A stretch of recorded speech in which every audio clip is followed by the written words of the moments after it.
That's what I'm talking about, son. Get you some of that daggone pie. Woo-hoo! Looky there. There's your bug-eyed big one right there. Getting started. We're getting started. Here's what I'm talking about. Gosh dang gorilla. Let's go, baby. Straight meat. God, look at that big one.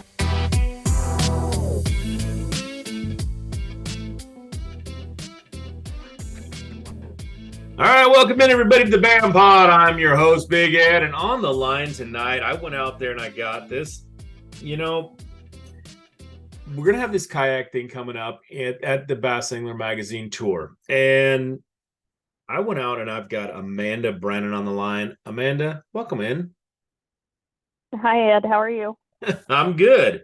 You are, and I know I'm just telling you this, but you know that she started the Women's Fishing Federation. She was one of the co-founders of it. She's on the Hobie team. She's a kayak fisherman. She's a bass boat fisherman. I've seen some pictures of her fishing offshore, or not offshore, but inshore. On the ocean, fishing for lingcod and other rockfish. And you're a heck of a fisherman out there. I've looked at some of your stuff and some of your background, and it's amazing the things you're out there doing. Oh, well, thanks. I love it. It's Yeah, my passion. that's and that's what we're here. Bass Angler Magazine and doing this podcast and everything else has always been about trying to make anglers better through the knowledge that we can go out there and get. And you are obviously a person that has a ton of knowledge to give, and I'm going to try to get some of that out of you. The anglers out here listening in are going to be tuning in, and hopefully we can come up with some really good stuff. I think one of the things that we really have going right now is it is fall came and went, and we're like 17 days from the winter starting, and that's probably where I really want to talk to you about is some of the things are coming up this year, and B, just like how to fish in the wintertime, because you've been out there, you have fished tournament circuits before. I know your husband also fishes, and you told me you haven't done it in a little bit, but that's okay because you're still out there fishing all the time, right? I try to fish as much as I can. When you're not working in the yard, right? Something like that. That's correct. So that's what I want to talk about, is a little bit about wintertime fishing. And I think it is so interesting for me to talk about kayak fishing in the winter. It is, we're going to have this tour, and it's going to be out there, and we're not picking and choosing like, oh, we got to do it only when it's warm or when it's nice weather out there. We don't really care. We're going to put you guys out there in kayaks, and you're going to be out there fishing in the nastiest stuff and everything else, and talking about that and learning about that. And I'd love to talk, hear from you, like, what are some of your favorite things to do in the winter?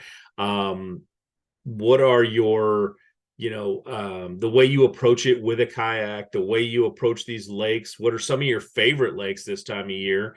I don't know how much you get all over the country, but I do know that we have some premier waters here locally, and I'd love to hear some of the places that you go. So let's just start off with that question right off the bat with what's your go-to, what's your number one, what's your favorite bait this time of year as winter's coming on?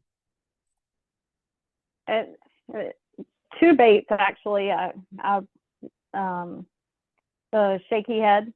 Mm-hmm. I love finesse fishing with the shaky head, so I'll use the shaky head, usually a 1/4 ounce, with a 4 or 6 inch finesse worm, robo worm, or a Z-Man finesse worm. Okay. Excuse me. Yeah. And the other one that I use a lot is a finesse football jig. So I'll use that, and I love the 1/2 ounce football jig. And my favorite color in the winter is, of course, peanut butter and jelly, so PBJ. And I'll throw Yamamoto grub, the double tail grub, the 4 inch Now, do you like to on match that that one. color with that, or is it I like, do you do. use I do. purple? Do you use something No, else? I use a purple. Sometimes a brown, but it's usually a purple. These, And that's mainly out here in California. right. Fishing winter, the lakes sometimes, are clear and sometimes it's muddy depending on the rainy season. So, but Yeah. I fish a lot of rock piles, Lake Okay. Sonoma, Clear Lake, Ooh. Umalones. And those are the lakes I enjoy fishing out here during the winter. Yeah, that's one of those lakes that doesn't get a lot of attention, and sometimes I think that's good, sometimes I think it's bad, but Lake Sonoma Which is one of my favorites. Yeah, it is. just oh. I absolutely love it. One, for the fishing, but two, Mm. and you may not have the size that you would at Clear Lake, Oh, but come on. There's giants in that thing. I mean, there seriously, there are. are I know giants Matthew in has there. had several that have, come up when he was tossing big swim baits. But Oh, yeah. for me, I enjoy it because of the solitude out there. There's no homes. It's just Mhm. peaceful. There's no cell phone service except for at the ramp. And of course, you have the Yorty Creek launch at Lake Sonoma that you can, for kayaks. Oh, There's no really? boats that launch there.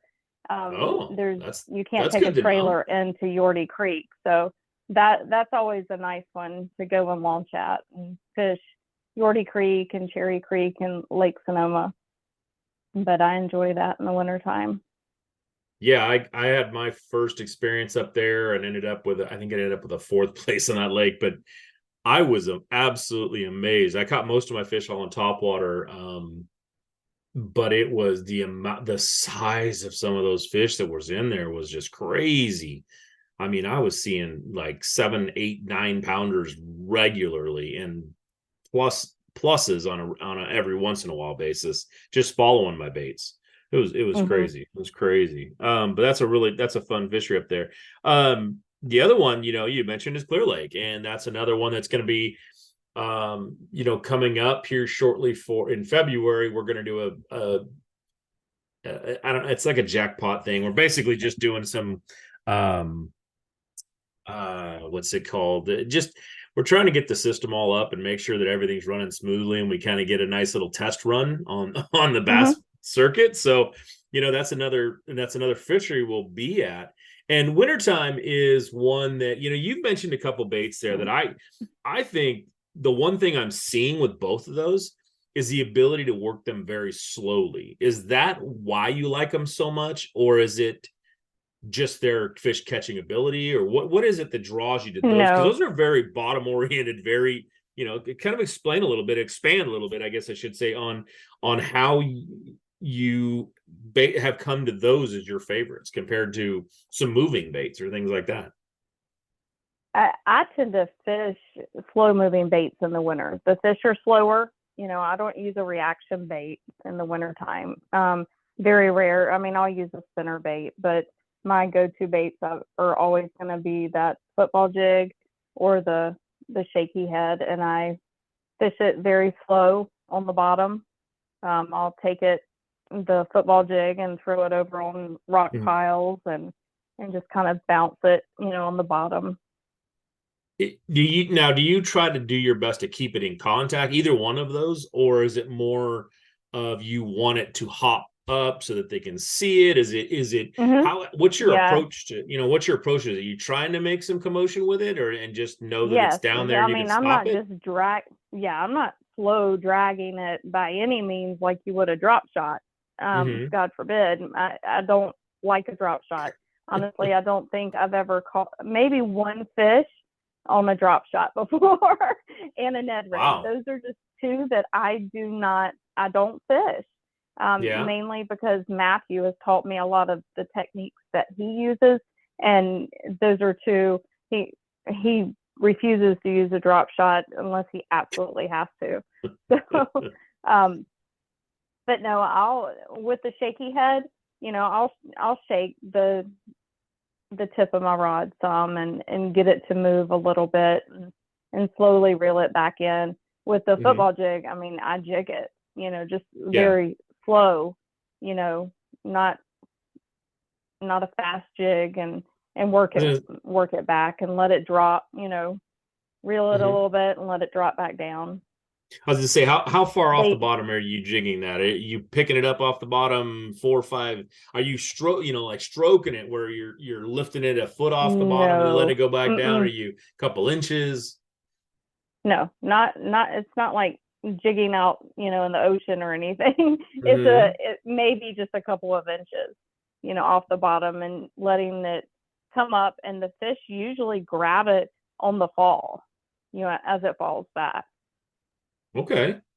Now one of the two of the things you mentioned right there with the Z-Man, and the Z-Man, I'm gonna guess on this one, but I'm guessing you're throwing like the Fatty Z, or are you throwing more of a finesse style? What is it that you're throwing with that one? The finesse wormsy. Oh, the wormsy? It's a 4-inch finesse wormsy.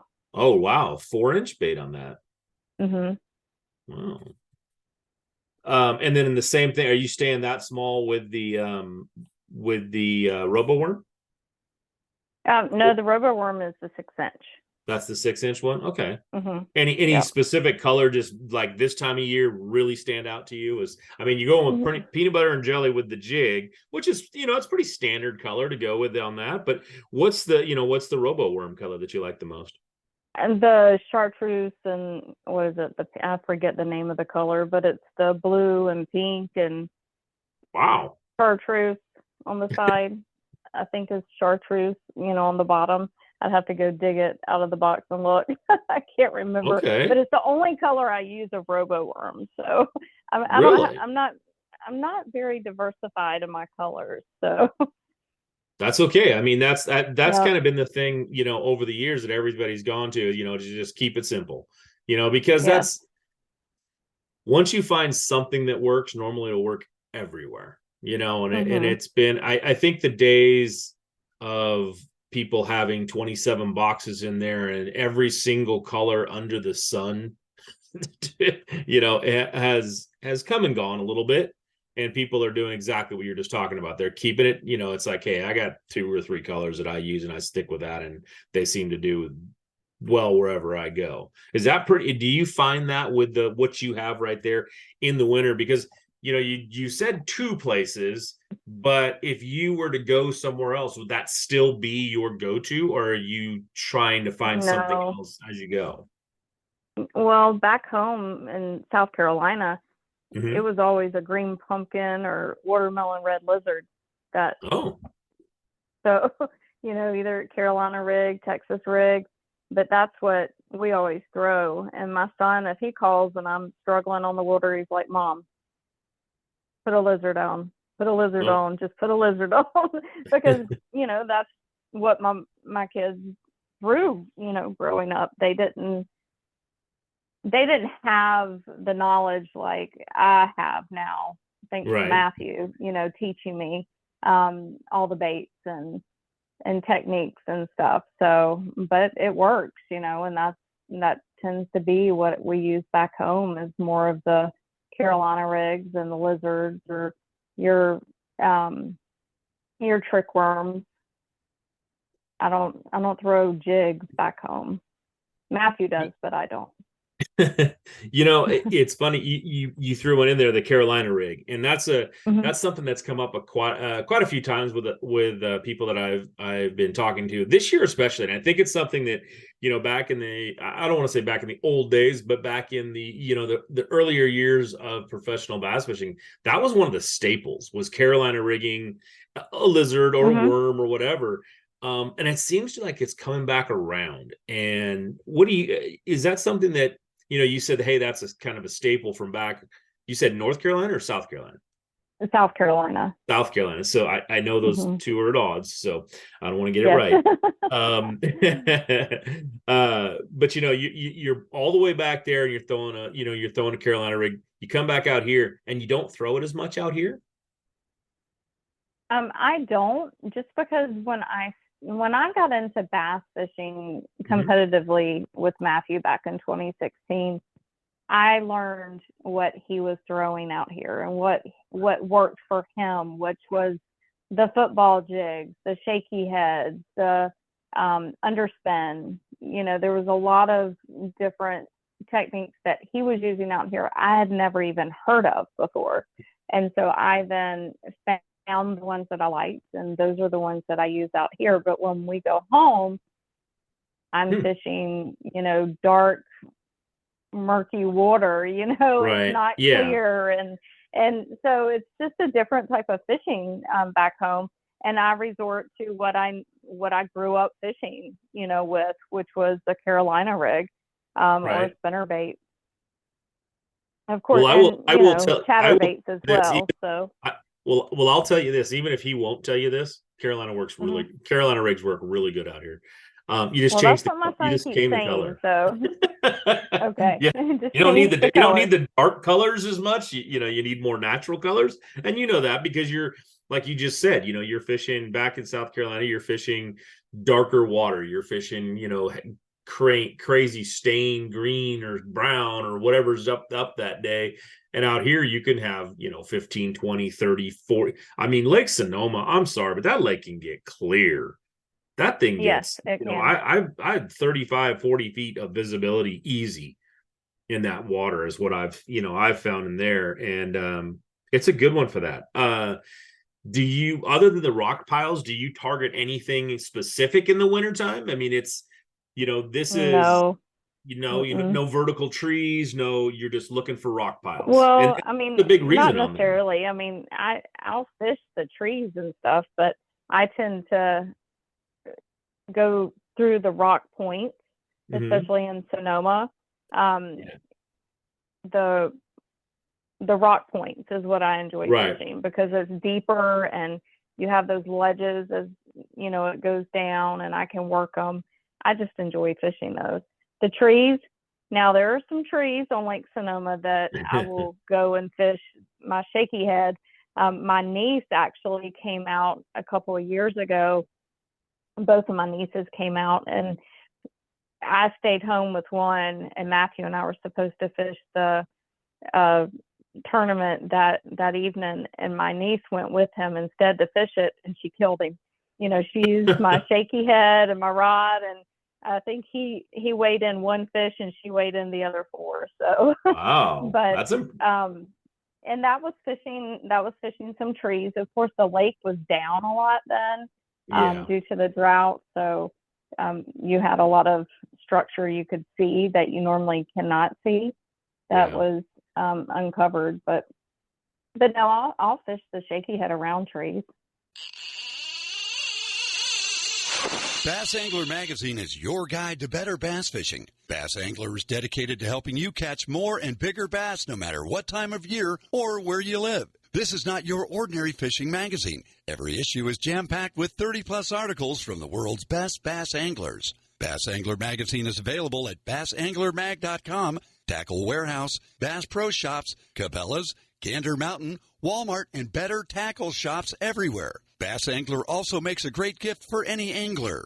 Get Bass Angler today and start catching more bass tomorrow. Visit bassanglermag.com or your favorite tackle shop. This is not your ordinary fishing magazine. bassanglermag.com.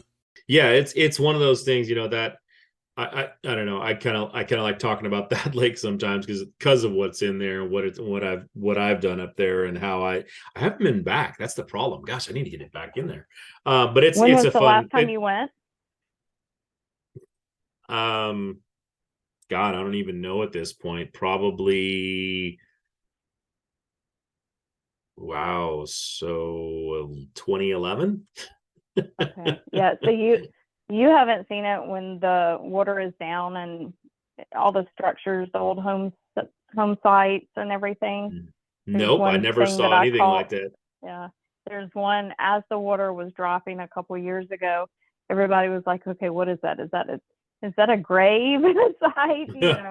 And it was the shape of like an above ground tomb. And as the water dropped, you finally realized that that's not what it was. But everybody was fighting to get to certain areas because the fish were just stacked up in those areas. Wow, that'd be fun to find. But we have a lot of water all of a sudden in California. Yes, lots.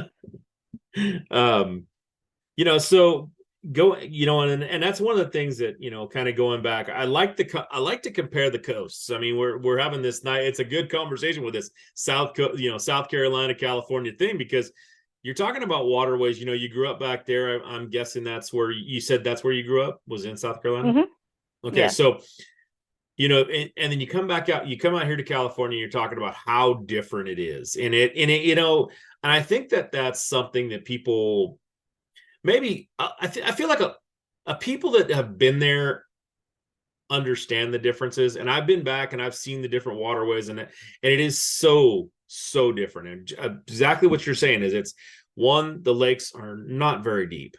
I mean, it's not like you're finding a 40, an 800-foot lake, like a Shasta, where the water can fluctuate 200, 300 feet. And it's like, you just launch lower. And you still go out and catch fish and still find fish. You do that in South Carolina and you're just fishing rocks. Literally, there's no water. Yes. You're just fishing rocks.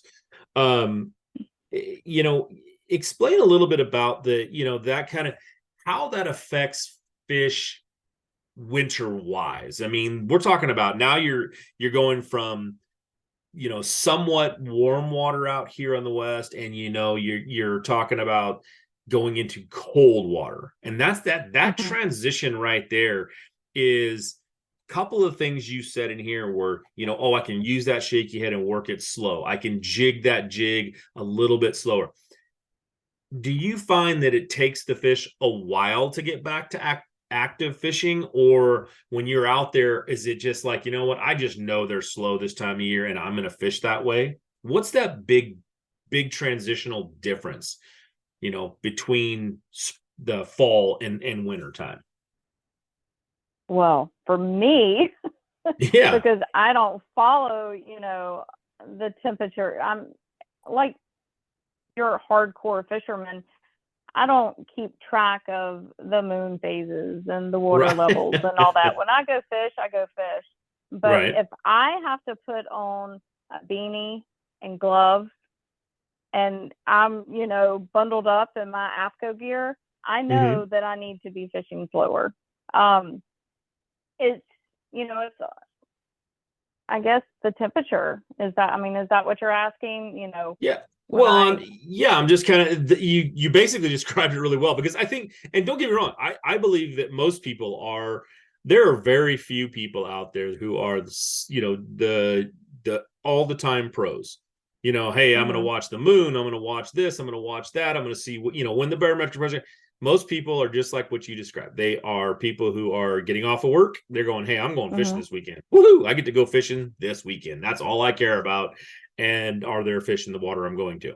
So, I mean, I fully get it. It's like, hey, you got to throw on some, a hoodie. You got to throw on, jacket, and your rain gear, that sort of thing, and get out there. And that, to you, just told me, hey, that's a trigger that, what, if I've got to suit up and I've got to get, dressed up and be warm.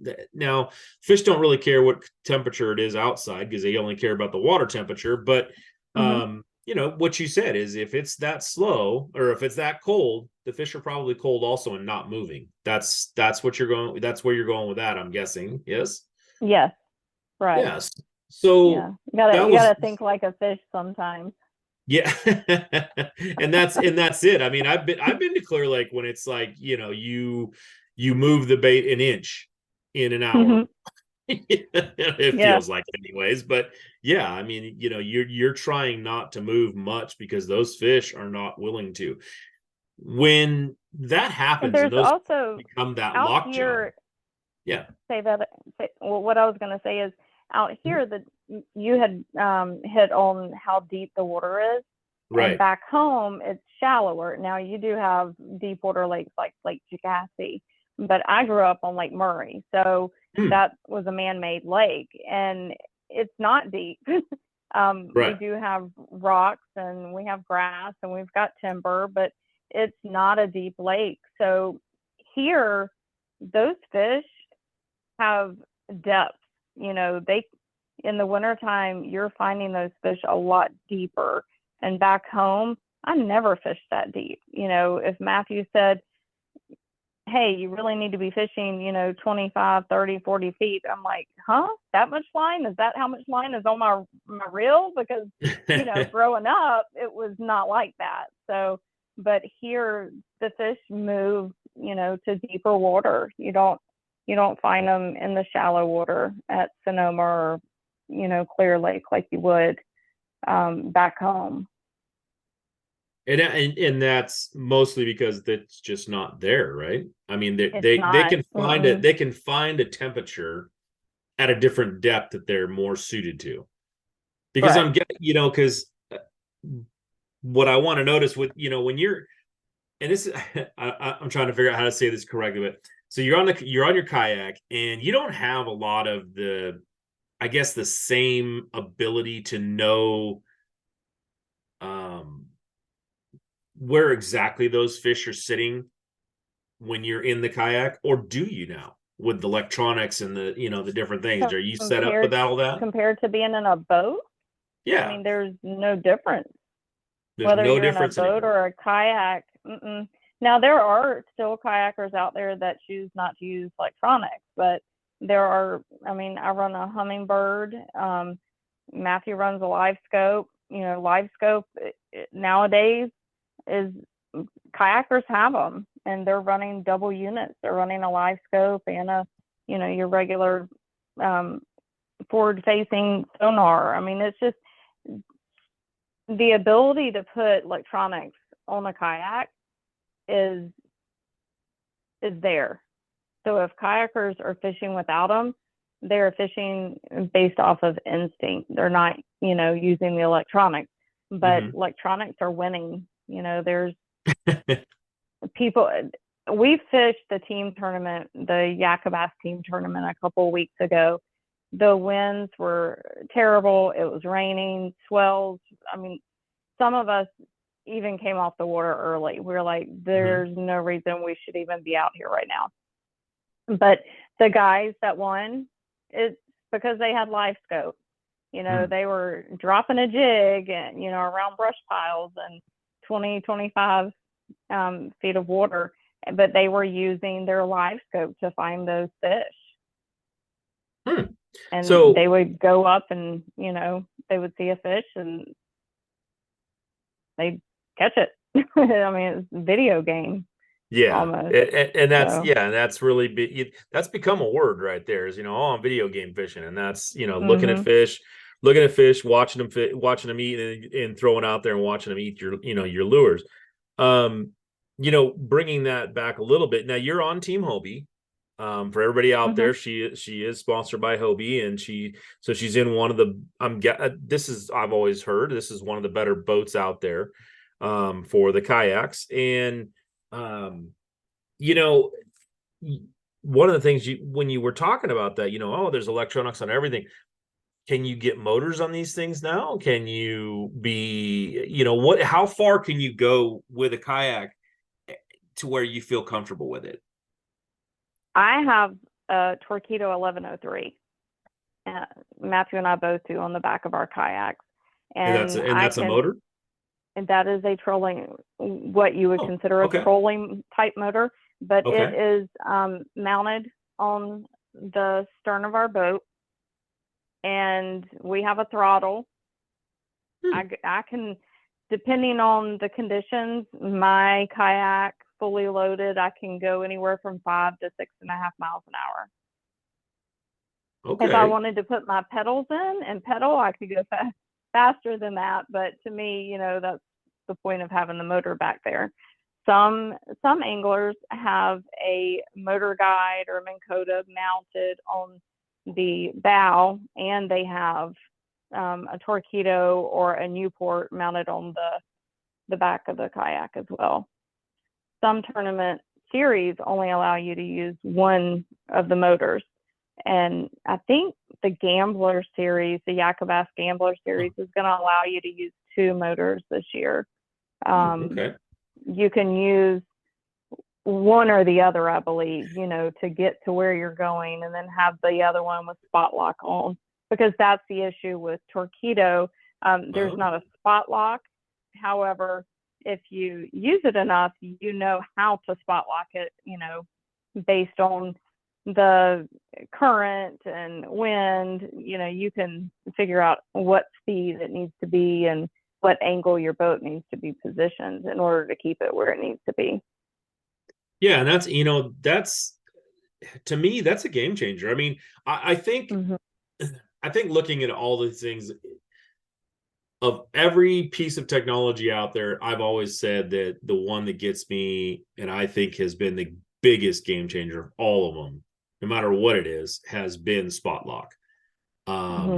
Because it is the one that allows you to, hey, I'm going to fish this rock pile right here, and I'm going to watch those fish so I can video game fish, and I'm going to have it spot lock. Because before, you would have to control it and keep yourself watching it and keep yourself moving and keep it. Nowadays, you can just push that button, spot lock it, and have your gear aimed at the rock pile or at the tree or the brush pile or whatever, and watching those things go. And you can just, do whatever. Now, when you're talking about that being on a kayak, that to me is a real game changer. I mean, having the motors on the back and that sort of thing, do you feel like that makes a huge difference in how you approach fishing out of a kayak? Or I think it affects the distance I might travel from a single point launch, or even a launch period, open launches. You're able to travel, a lot further.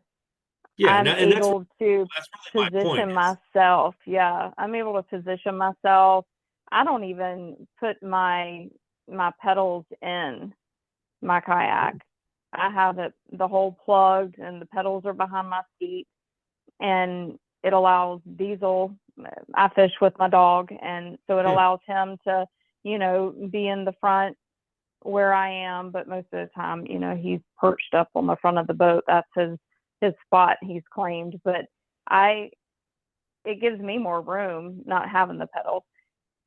But I mean, there's a lot of things I would not have been able to do without a Torqeedo. Hey folks, Randall and I want to talk to you real quick about choosing the right electronics mount for your bass boat. Mark and I have been partnered with Bass Boat Technologies from the very beginning, and we know the quality and effort that Van Foster has put into this company. Custom, that's the one thing that I think about whenever I think of Bass Boat Technologies. Van Foster has spent years, not hours, years perfecting these mounts. He works with just about every bass boat company out there, most models for every bass boat company out there. He has spent the time working on these bass boats. So what you get is a custom fitted mount, not some mass produced universal mount for every bass boat out there. Van makes them custom fit for your bass boat. Bass Boat Technologies also makes a lot of other custom parts. Seat pedestal plugs, tool holders, steering wheel spacers, and battery trays are all made with the same attention to detail that Bass Boat Technologies is known for. Bass Boat Technologies is a vital part of our livelihood, and it's very important to your overall boating experience also. Absolutely, and that's why we choose Bass Boat Technologies. Check them out at bassboattech.com. You'll be glad you did.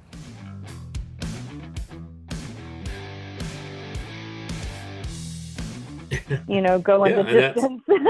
So. Yeah, well, and that's the big point here, is that all of a sudden you're taking, I don't want to say that away from a kayak, but I mean you're now turning your kayak into more of a boat that you can go further with distance wise. Yeah. You don't, Clear Lake's a big lake. Sonoma's a big lake. I mean, they're not monstrous, but Sonoma's not monstrous, but Clear Lake is monstrous, and you can, and all of a sudden now you have the ability to move around that lake a little bit more, I'm guessing. I'm guessing you're probably you're still picking one side or the other and not traveling to both, but yeah, I mean, you're not gonna they're south, but for Clear Lake and Sonoma, you're not gonna, fish the entire lake. Now, I mean, you could take, we carry 2 batteries with us, so we can fish, all day on the motor. And a lot of people say, well, at that point, shouldn't you just sell everything and buy a boat? And and yeah, I mean, we have a bass boat, but we still prefer to fish out of the kayak. One, you're fishing by yourself, so you can navigate. You don't have to worry about having a co-angler in the boat with you. And two, the fish react to noise, and boats are loud. Right. Kayaks are not.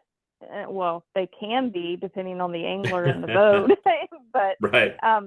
you know, and you can get to places you cannot get to in a boat. No matter how shallow a boat may draft, a kayak can still, especially with the Hobies. I mean, I've been able to pull myself into, you know, an inch of water, 2 inches of water. You're just not gonna be able to do that with a boat. Okay. I mean, that's valid points. I mean, for fishing all these things, you know, and that's something that's going to be interesting for me to see. I'm not going to see a lot of the kayak series this year, but I will definitely. I'm more interested in watching it this year, I think. But a little bit.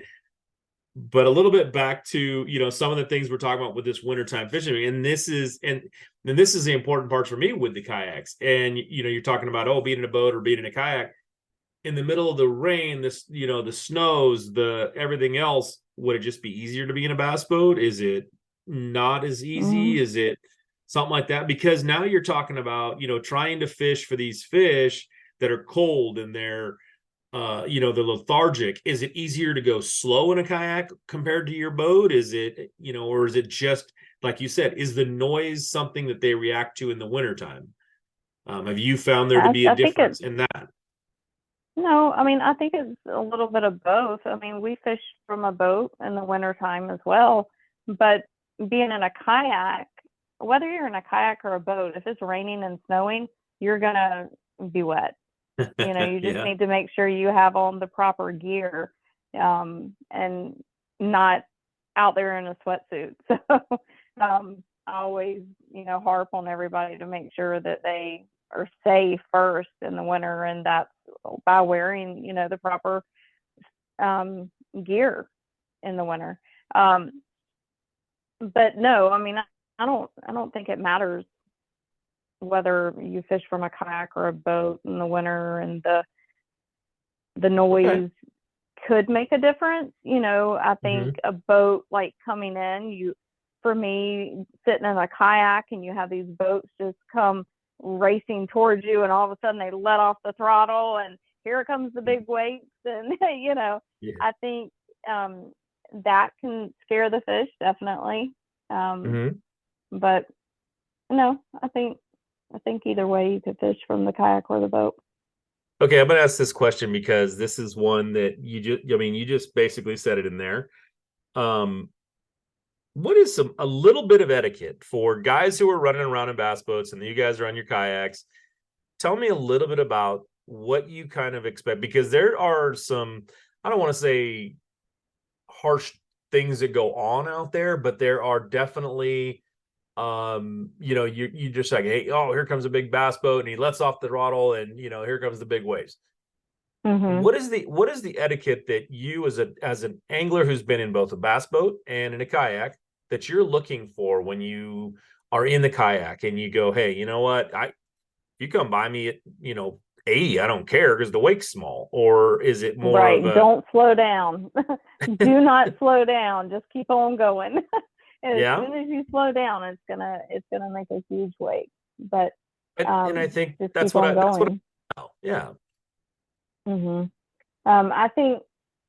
I think there's a lot of negative vibes that surround the boaters and the kayakers fishing together, depending on where you are, depending on how big the kayak scene is in that area, maybe has something, you know, has a part in how the boaters react to the kayakers as well. If you take let's say a Hobie Bass Open and you put it on a lake that there aren't many kayak tournaments, but there are a ton of boat tournaments, those boaters are going to feel like they own that water. And it's unfortunate, you know, and not all boaters are like that. We can't just stereotype, you know, but you do have that. And there needs to be more, I don't even know what the word is I'm looking for now, Ed, but there needs to be more awareness out there. I mean, and that's what I'm saying. It needs to Even be in more boater there needs to be more education, etiquette it out does. there. It does. Matt Allen did a great, I guess it was on one of his podcasts, but this was years ago, or on his videos. But he did a great video, he and Tim, about kayakers and boats and etiquette after he and Tim started fishing from a kayak years ago. Yeah. And Matthew had told him, numerous times about how boats will come up on you and say, well, this is my spot. Well, I was here first, or they won't give you that 50 yards, that courtesy 50 feet rule in between fishing, and cut you off. And so I can't remember what year he did that video, but it was an amazing video, and it was done on Clear Lake, because that's where that's they where they were started kayaking. Right. That's where they started kayaking as well.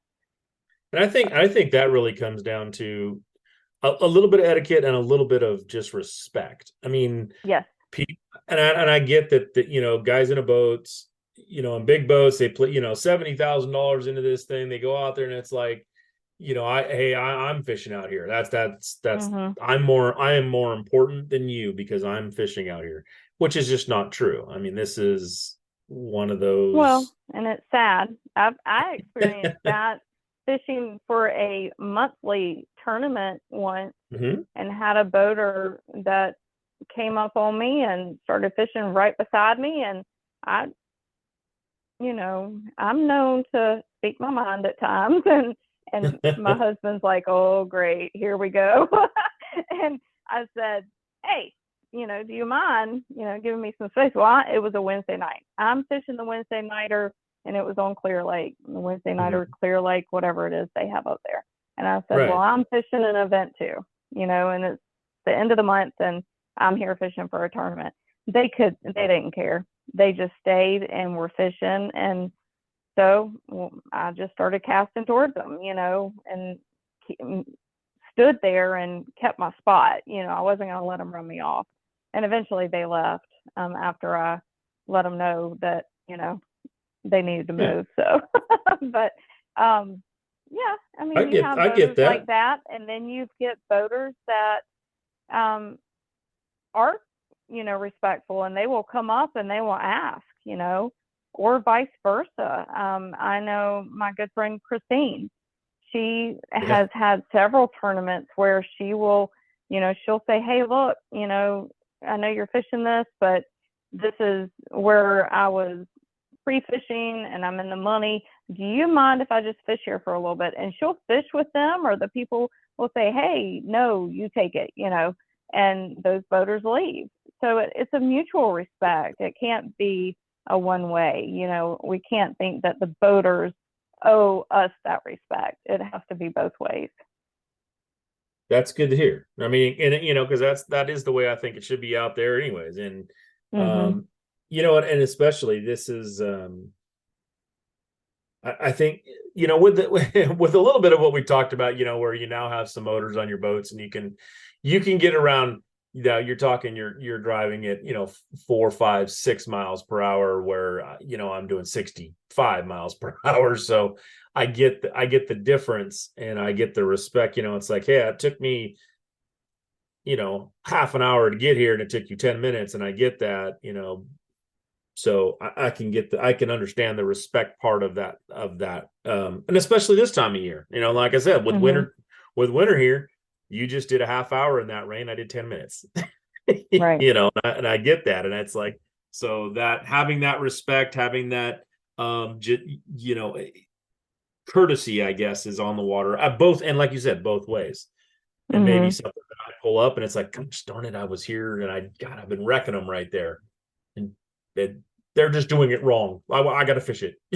I've had that. Well, you bring up a good point, though. Boaters, because they do have the ability to, go from spot to spot, and cast a couple of times or look, and if fish aren't there, they move on. Kayakers, even with a motor, they don't have that ability, because then they're going to spend their whole day going from spot to spot. And before they know it, the tournament, the line's out, is over. But kayakers, because of that, they fish more. They spend more time and cast more than a boater would. Oh, and they cover more water. So sometimes, they get lucky and they pick up a big one, or, they find fish that they didn't find during pre-fishing because they are covering more water. Tired of searching through ads to find bass articles in your favorite fishing magazine? Well, we have a solution for that.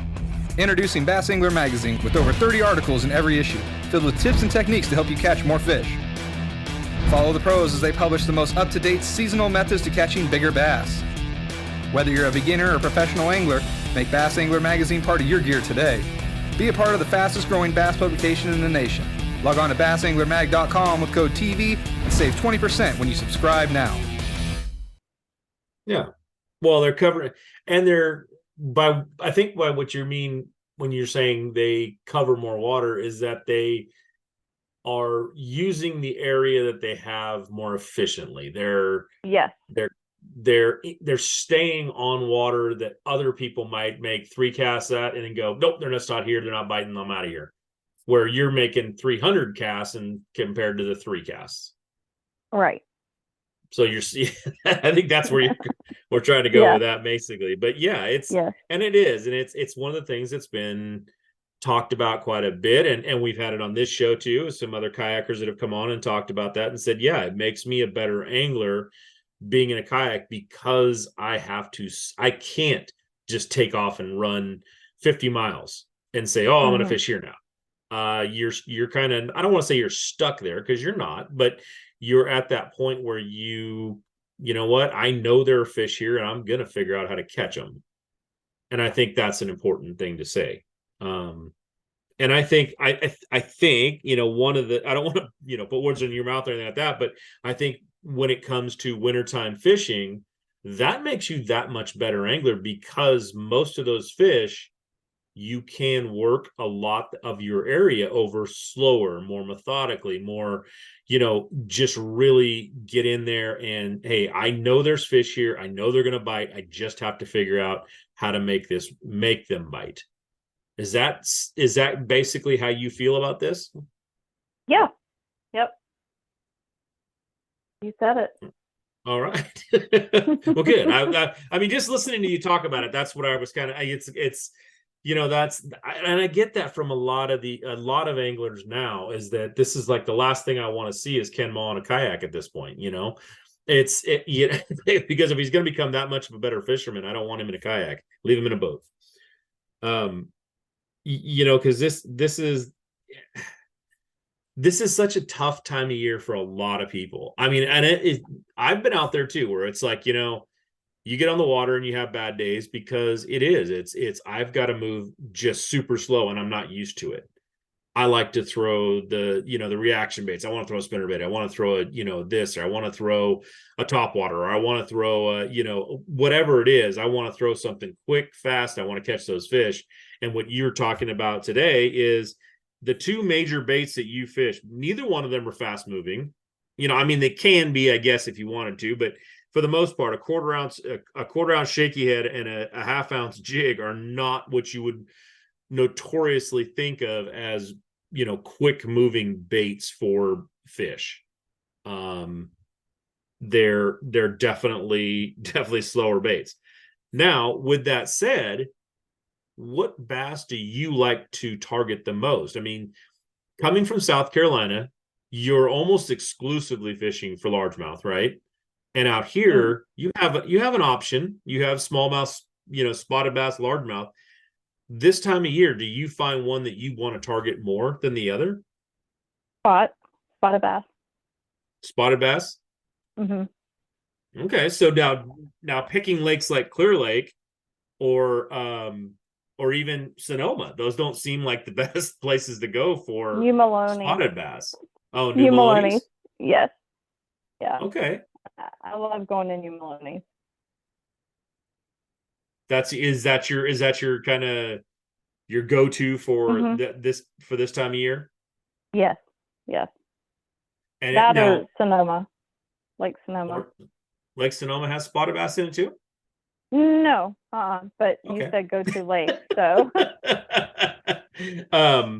Well, on the other side of that then is now you're fishing at, New Maloney. Let's say you're at New Maloney's. Are those two still your favorite? Because that body of water is seriously coated in rocks and stumps and logs and you name it. And you're still throwing that shaky head in the jig? Yeah. Okay. Yeah. You carry a lot with you? I'm fairly sure you're losing a couple. Yeah. Did you say on New Maloney's or Sonoma? New Maloney's. New Maloney's, and the underspin. I fish the underspin a lot at New Maloney's, but no, I mean, I don't lose that many of them. Okay. Well, I'm just, because I've fished New Maloney's and I know it's a very, very rocky lake. It's got a lot of trees, a lot of rock, a lot of, and I've always fished it mostly with swim baits and things like that. And I was just wondering if that's something that comes into your game. Do you throw a lot of swim baits this time of year as the cold weather comes in? No, you're still. I don't. No confidence in them, or just don't like doing confidence. I haven't, fished with them a lot. So I mean, it's just confidence. And then also, I've had since 2018, my right arm has been messed up. So that plays a big role in, which baits I throw and how I'm going to set the hook and everything. Okay. So yeah, you were telling me earlier that you recently had surgery on it and you have to do another one. And, this time of year, so I can't even imagine after having surgery being out there in the freezing cold and everything else, it just, but if you're that dedicated to get out there and do it, it seems like, and what kills me, if those are your two favorite baits to throw and you like spotted, how are you with like a Shasta? How are you with like an Oroville? Oh, I've never fished Oroville.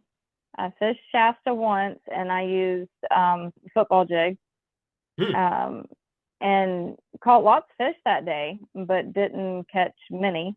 My husband caught a ton. That was, I think, in 2018 is when we fished Shasta. It was for a Hobie Open that they had there.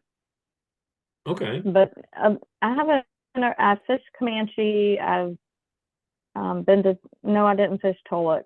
So I haven't fished a lot of the lakes around here. And this year, my fishing has been very, very limited because of my surgery.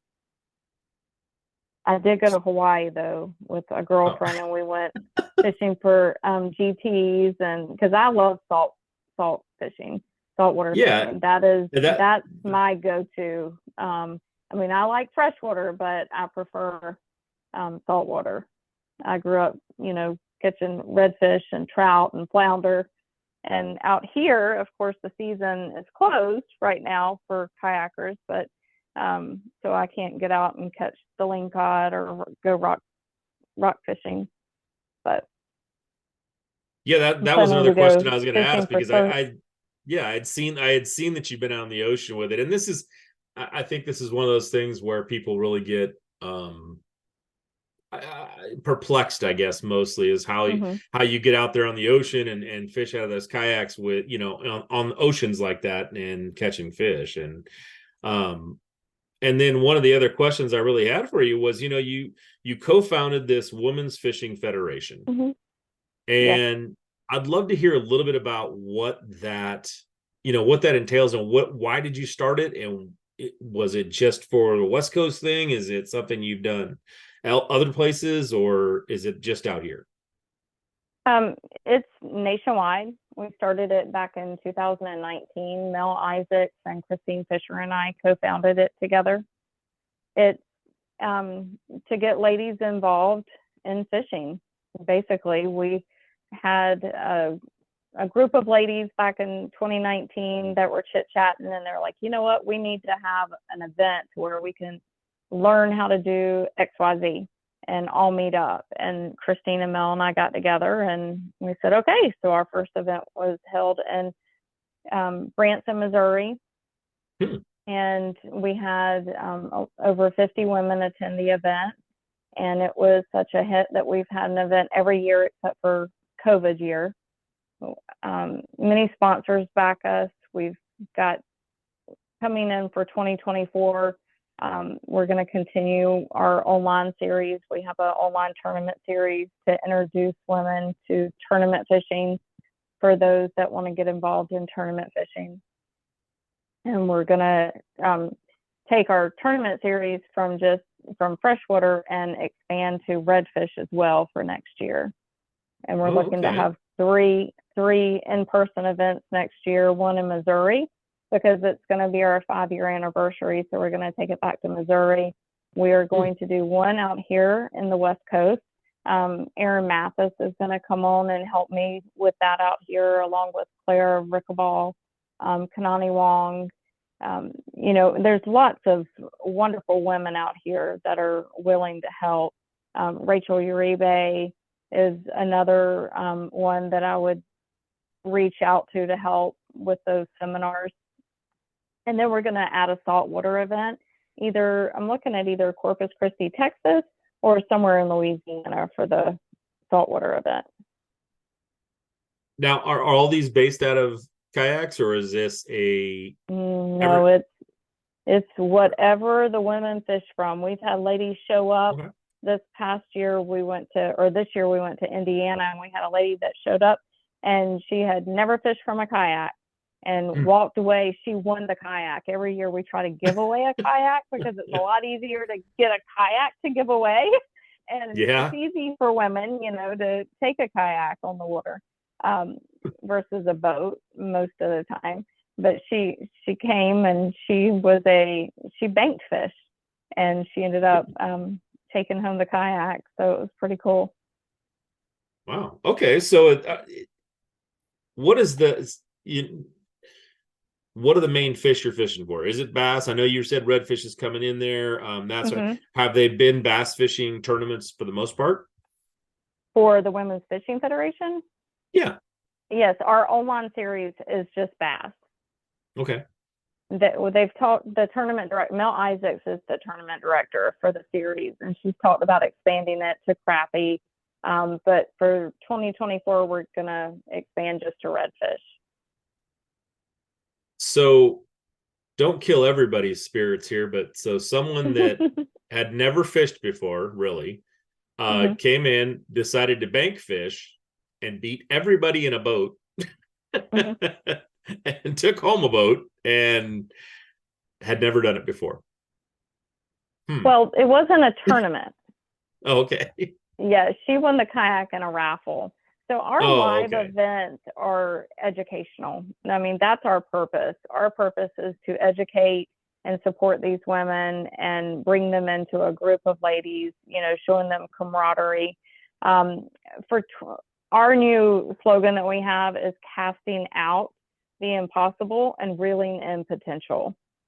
So going into 2024, that is what we're saying. That's what we want to help every woman do. Any lady that wants to go out and fish, whether they want to fish a private pond or, a dock, or they have a boat, or their husband has a boat and they want to learn how to back a trailer. We do all of that at our in-person live events. They are 4 days. And we have classes all day, for 2 to 3 days. And then we have time on the water as well. We do kayak safety. We do water recovery. We had a lady this past year who had a double mastectomy, so she didn't have very good upper strength. And I got in the water with her, taught her, we tipped her kayak over, and then we taught her how to reboard her kayak and flip it back over. You talk about a proud woman. Oh my goodness.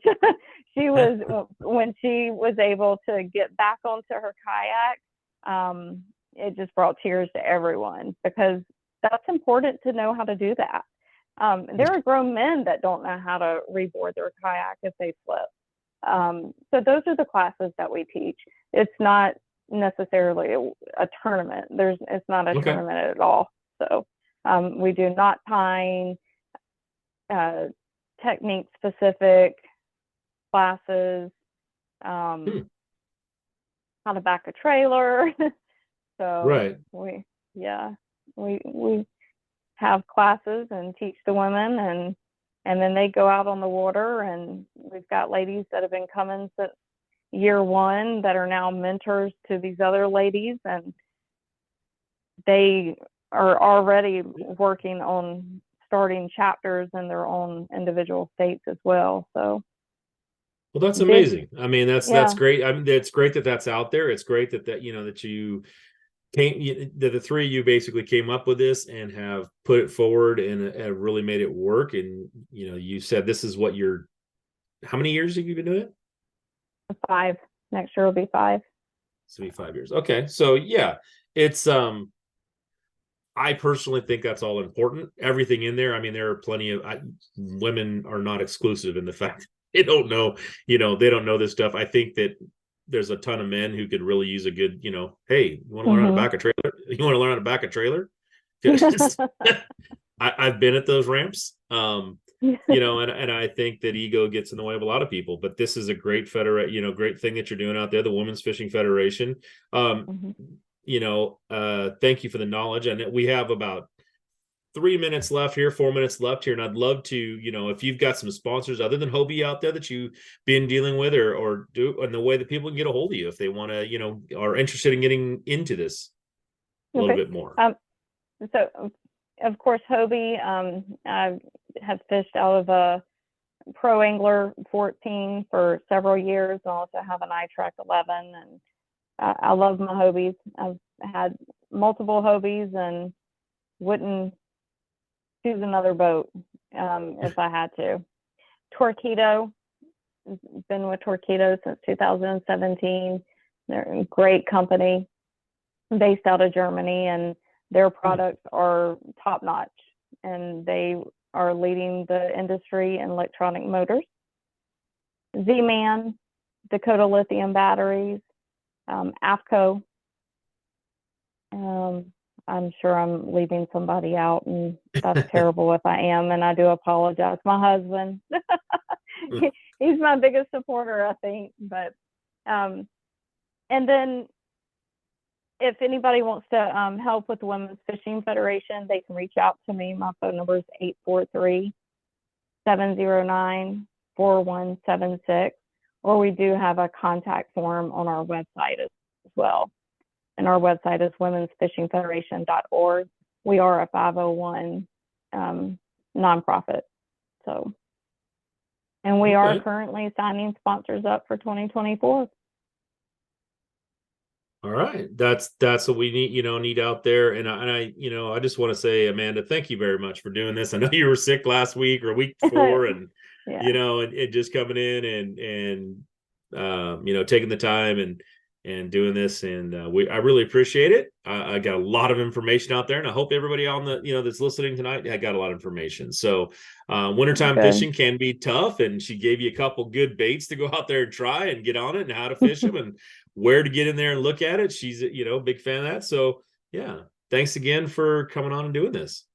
Absolutely. I hope to see some people out in February. That's when our series around here are going to start up. We've got the Gambler series is going to be on Rollins, and we've got the Yakabass on Orville. And then March, I think, is BAM's first event on Tulloch. So we've got several events that'll be coming up here soon. Yeah, definitely. So, all right. Thanks again. And thank you.